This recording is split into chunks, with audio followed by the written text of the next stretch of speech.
Senator Robin Padilla, misinform ka na naman dito sa issue ng China at West Philippine Sea. Sana dumating ang panahon na magising na tayo na wala po tayong makukuha sa pakikipag-away. Sana po lumamig na ang ulo natin sa usapin ng paligsahan sa China.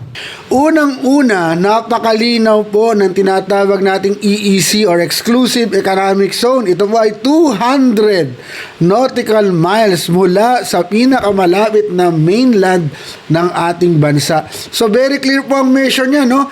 Tayo po ang may exclusive na karapatan sa lahat po ng natural resources niyan. Napakaliwanag din po ng ating sovereign territory. So hindi po tayo naikipag-contest o naikipagtalo sa China.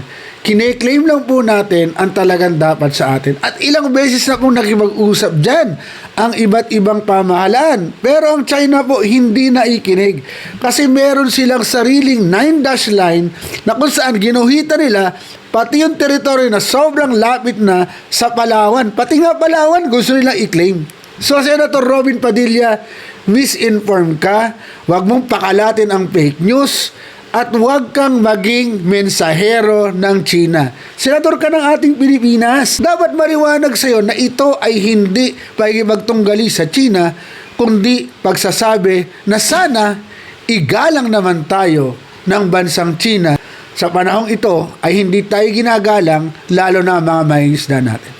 Padayon mga kaboses, alamin po ang katotohanan bago magsalita, lalong-lalo na sa mga senador na dapat ay kasangga ng ating bansa at hindi traidor sa bayan. Padayon.